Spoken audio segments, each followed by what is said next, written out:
Coming up on American Black Journal, African-American trailblazer George Shirley talks about his legendary career as an opera singer and a music educator. Plus, Omega Psi Phi Fraternity's Detroit chapter celebrates 100 years of brotherhood and service. And the Detroit Deltas mark the anniversary of a foundation that provides scholarships and grants to students and nonprofits. Don't go anywhere. American Black Journal starts right now. From Delta faucets to Behr paint, Masco Corporation is proud to deliver products that enhance the way consumers all over the world experience and enjoy their living spaces. Masco, serving Michigan communities since 1929. Support also provided by the Cynthia and Edsel Ford Fund for Journalism at Detroit Public TV.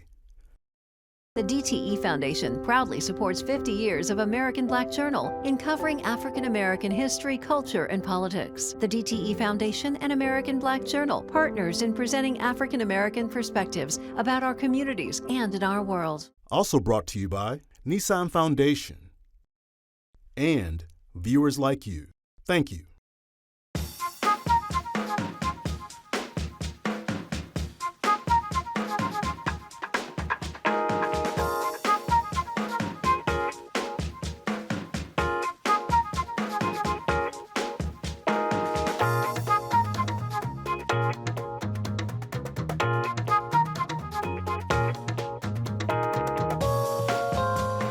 Welcome to American Black Journal. I'm Stephen Henderson. We're starting today's show with an African-American history maker who lives right here in Metro Detroit. Renowned operatic performer George Shirley became the first Black tenor with the Metropolitan Opera in New York in 1961. Plus, he holds a lot of other firsts as an African-American musician and educator. American Black Journal contributor Cecelia Sharpe of 90.9 WRCJ sat down with Shirley for a conversation about his remarkable career. I am here with Professor George Shirley, the first African-American member of the Army Chorus, the first African-American to teach music in Detroit public high schools, the first African-American male tenor to sing leading roles with the Metropolitan Opera, and the list goes on. Let's rewind time just a little bit. Professor Shirley, you really didn't have plans to be an opera singer. You were about to get married and teach music in Detroit public schools. And then what happened? Well, the Army happened. The draft happened. My life was set. My dreams were fulfilled. And we were planning on getting married in August of 1956. We got a letter from Uncle Sam in about March or April 1956 saying basically, you're going to be married to me in June. The word went out that the Army was going to create a singing organization to be attached to the United States Army Band in Washington, D.C. The band had been formed in 1934-35, and it had never had a black member. So I decided to go in as a bandsman. So I went into the Army playing euphonium. How did you really matriculate into the world of opera? So along with two other members of the band, who were not that happy with that prospect, both of them were white, we decided to take a leave of absence and go to Washington and audition for the chorus. The conductor of the chorus, a fellow named Samuel Labota, he was a captain. He was second in command of the Army Band. And my two colleagues sang their auditions, and Labota, who was very direct, was a really incredible man. He said, well, thank you very much for coming. We won't be able to use you. And I thought, okay. My turn came, and I sang. And he said, can you wait a few minutes after I finished? I said, yes, sir. And he disappeared into the command room. The few minutes became at least a half hour. And I'm sitting there thinking, yes, the same old stuff. Same. So he finally came out and he said, well, we decided that we would like to have you join us if it's what you really want. I found out years later that Sam Laboda had to go all the way to the Pentagon to get me in. That was America. Tell us about the value of a quality music education at the elementary level on up through high school. I'd been singing ever since I was 5 years old with my parents in church in Indianapolis, and then we came here and encountered one of the greatest systems of public school music education in the country, in Detroit. And for me, it's a primal force in educating people. It doesn't mean that someone who has profited by studying music is going to become necessarily a professional musician. But it means that the brain has been trained in certain ways that can be used, activated in professions that have nothing to do, per se, with music. There are people who are CEOs of companies who are excellent musicians. Einstein was a musician. So you're taking away something that is essential, really essential, in helping to grow the brain.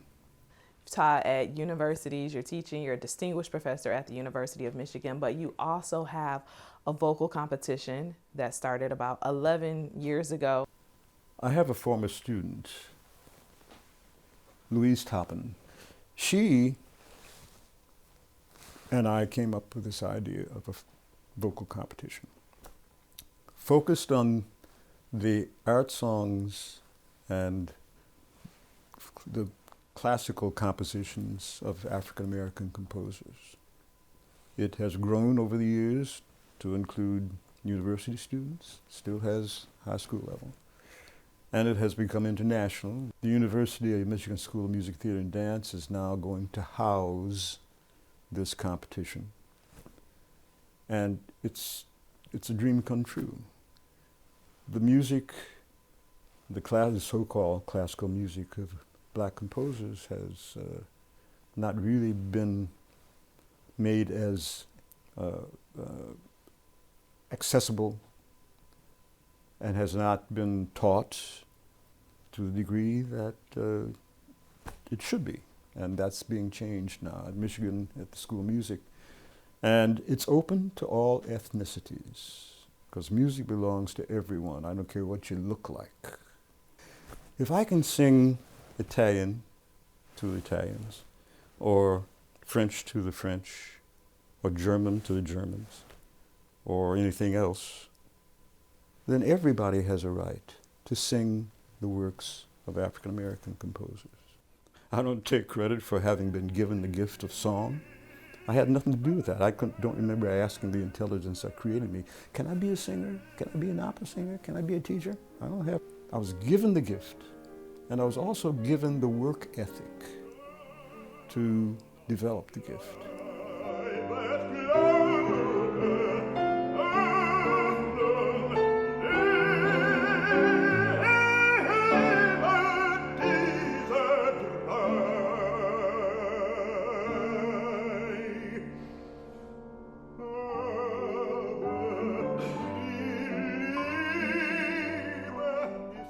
And you can see George Shirley perform at the Musical Voices of Alpha event on Sunday, November 12th at the Marygrove Conservancy. This special tribute to the late Paul Robeson is presented by the Gamma Lambda chapter of Alpha Phi Alpha Fraternity. This year marks the 100th anniversary of the Detroit Nu Omega chapter of Omega Psi Phi Fraternity. A Founders Day banquet takes place next month, and the men of Nu Omega are taking part in a series of community activities as part of the centennial celebration. I spoke with the chair of the chapter's anniversary committee and past president, Dr. Michael Carrauthers, about the fraternity's history and its service leadership. So 100 years of cues in Detroit. How did we ever survive that long? It's really, it's really something.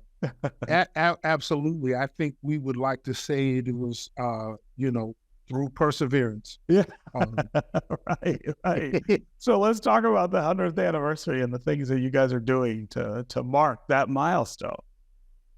Well, we have been planning this this is a culmination of 2 years of activities, and we planned a series of activities to last for the entire year. Our particular chapter, Nu Omega chapter, is one of the largest Omega chapters in the fraternity and was the first graduate chapter established in the state of Michigan. We were established on January 24th, 1923. Mm-hmm. And we had been planning these celebratory activities for the entire year for 2023. And so we started off with an ecumenical service at the Fellowship Chapel earlier this year. We had a golf outing, and we did some backpack giveaways and some community service programs more recently at the start of the school year. But the culmination of the activity was on earlier this September, where we had a gala at the Motor City Casino with over 500 guests. Wow. Let's talk about the history of Omega Phi Psi, and also the history of Black fraternities here in the city of Detroit. How important they've been to bring people along, to create fellowship, but then also to provide really critical services, fill the gaps in service in our community.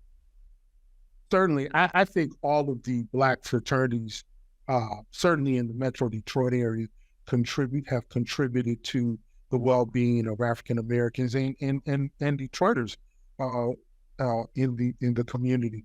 But certainly, we take great pride in what our members have done in the Black community, and be advised that a lot of us, in terms of fraternal organizations, arrived in the city of Detroit around the time of the Great Migration, 1920s. Mm-hmm. And so some of the brothers who established our particular chapter had a profound impact on Detroiters in the city.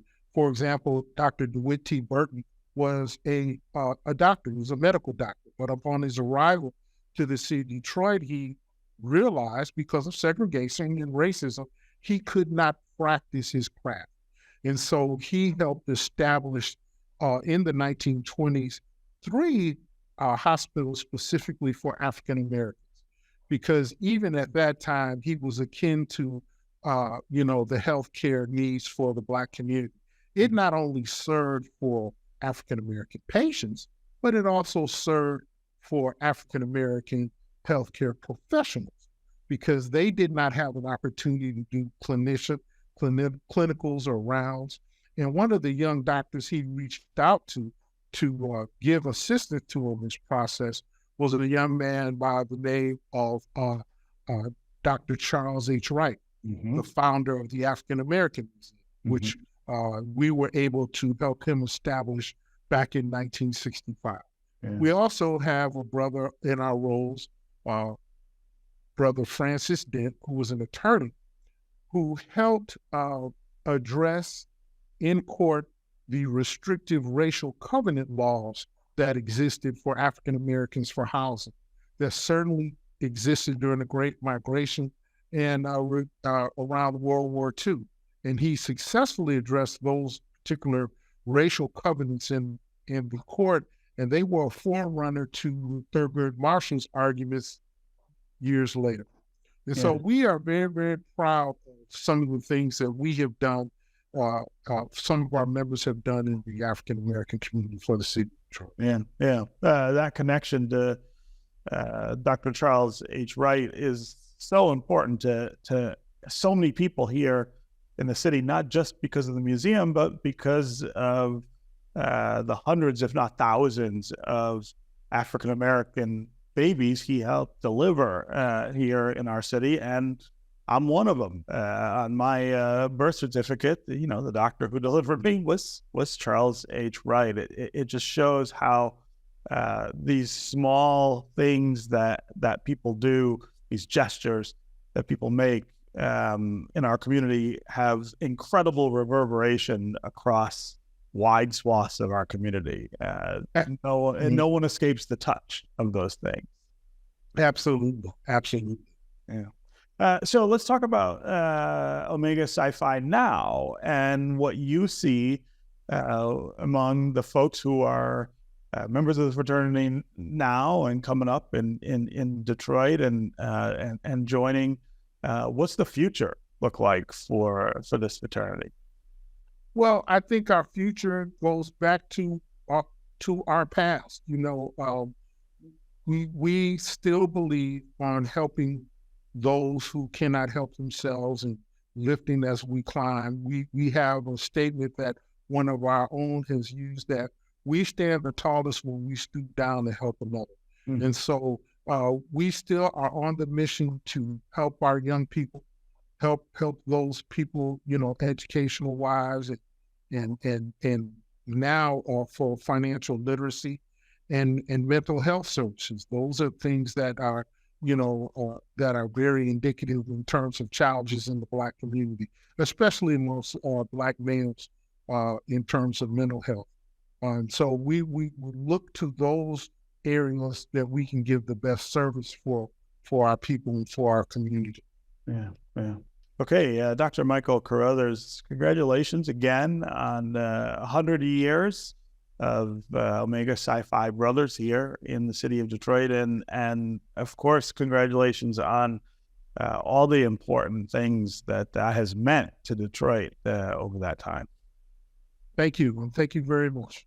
This is also a milestone year for the Minerva Education and Development Foundation, which was created by the Detroit alumni chapter of Delta Sigma Theta sorority.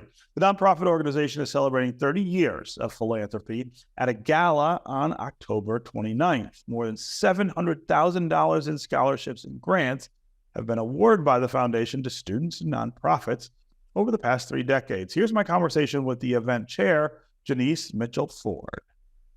Janice Mitchell-Ford, welcome back to American Black Journal. Thank you for having me again. I've missed you. It's been some years. I was going to say, I haven't seen you in a really long time on the show, but this is a great reason to have you back. Yes.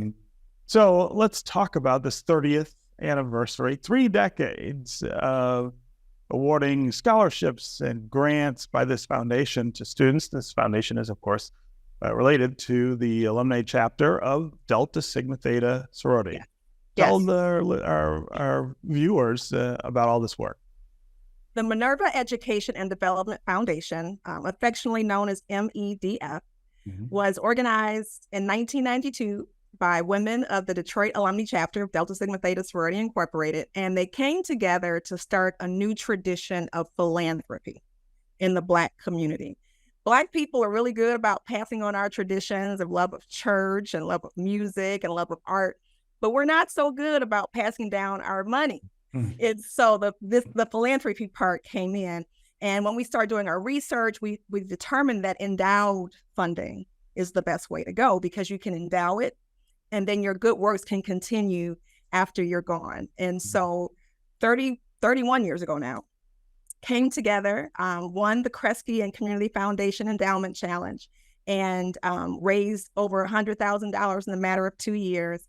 And since that time, our endowment has grown to $500,000, and we've given away over $800,000 in scholarships and grants to Detroit area-based students, traditional and non-traditional, so 2- and 4-year colleges, as well as like licenses and certificates, and to Detroit-based organizations. So your money does good in the city, and it can continue to grow after you're gone. Yeah. So, I mean, I think it really points up to significant, dynamics. One, as you point out, is the power of money when it's married with organization and strategy, and that's important. But the other is the role that the Black Greek system continues to play in pulling our community forward and pulling it forward together. I think that's such a critical it's such a critical piece of our community. I'm sure everybody always quite understands that. Well, I would agree. The things that get the airtime, right, are step shows and things like that. But the women of Delta Sigma Theta Detroit Alumni Chapter came together to not start a foundation for the Deltas, but to start a foundation to help others. And MEDF, we specialize, if you will, in granting to organizations who have a operating budget of less than $500,000, sometimes even less than $100,000. And so we grant to organizations who would not get the attention of a Kresge or a Kellogg or a community foundation. So some of our examples are the Sphinx organization. When we met Aaron Dworkin, he was operating out of his basement with an operating budget of maybe $50,000. And so we were one of his first funders. And he's going to be at the event on October 29th, where we celebrate 30 years and explain why it's important for groups like MEDF to give to upstarts, because it will attract other grantors. The Detroit Phoenix Center is another example. When we gave to them, I think Courtney Smith said her operating budget was $7,500. Wow. And we gave her money that allowed her to get her youth council together. And because her youth council was so strong, she recently got a grant of $5 million from HUD. So, of course, in MEDF, we only have one goal: to raise money and give it away. And by doing that, we're impacting the city because we're giving to people who are actually doing the work. Yeah. Talk about your history with Delta Sigma Theta sorority and how much it meant to you to be part of something like that. Well, I have to say, a lot of Black Greekdom, if you will, is tradition. And my aunt, Charlene Jones Mitchell, she's been a member of Delta Sigma Theta for 50-something years at this point. And so her and all her friends that I always called my aunts were my role models. And so, of course, I became a member of Delta Sigma Theta, glad to be. And then I continued in my aunt's footsteps. She was one of the organizers of the Minerva Education and Development Foundation. And so she was the second president, I was the seventh president, and we're just continuing that tradition, beginning a new tradition of philanthropy in the Black community. And it continues. I mean, the great thing about Black Greek organizations is that there's this constant flow of new, younger people into the organization, and they stay. I mean, the fact that you're still involved years after not that many years. Not so many, right? Right. But that's all part of it. I mean, it all kind of regenerates itself over and over again. It does. It is regenerative, not only in membership, right, but also through the foundation for your money. So once we have a donor, 96-year-old Sarah Moore. She's going to make a special announcement at our 30th anniversary on October 29th at the Rooster Tail. She was a charter member of Delta Beta chapter at Eastern Michigan University. She's 96. And she's been a member for how many years now? But she's continuing the work, and she's about to endow a special scholarship. So not only does our participation in community activities continue through generations, from grandmothers to daughters to granddaughters, but it also continues with our money, so that it can continue to do the work long after we're physically gone. Yeah. So 30 years or 31 years of this are behind you. Cast forward just a bit to the next 10 years or the next 20 years. How does this continue to grow, and how does its influence continue to grow? Right. So MEDF is unique in that it is one of the only all-volunteer organizations, Black women-led, who focuses on endowments. And that's how it continues to grow. So not only did MEDF start an endowment, but through our spreading of the gospel of philanthropy and endowments, we have had about 12 other people, African Americans, start their own endowments to continue their own family legacy. So that's how you continue the work, just to continue to spread the gospel of endowed giving, estate planning, and then individual giving as well. So MEDF becomes bigger the more giving that we do. And the more giving that we do can only happen if we have donors who support. So we're very helpful and grateful for our donors who've been supportive over these 31 years. Yeah. And you don't have to be a Delta to be a donor, correct? We do not. Most of our donors are not. So that again, Deltas help people.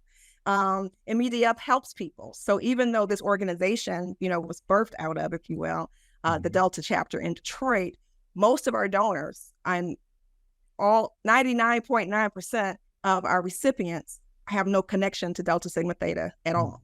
Yeah. Okay, Janice Mitchell-Ford, always great to talk with you. Congratulations on 30 years of the Minerva Education and Development Foundation, and thanks for being here on American Black Journal. Thank you, www.medf.net. Yeah, and we'll put that on our webpage as well. Wonderful. That is going to do it for us this week. You can find out more about our guests at AmericanBlackJournal.org. Plus, you can connect with us anytime on social media. Take care, and we'll see you next time.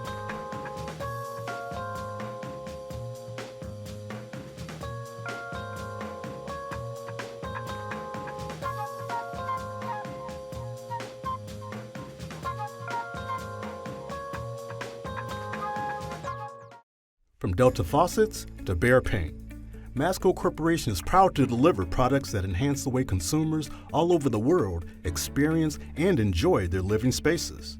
Masco, serving Michigan communities since 1929. Support also provided by the Cynthia and Edsel Ford Fund for Journalism at Detroit Public TV. The DTE Foundation proudly supports 50 years of American Black Journal in covering African American history, culture, and politics. The DTE Foundation and American Black Journal partners in presenting African American perspectives about our communities and in our world. Also brought to you by Nissan Foundation and viewers like you. Thank you.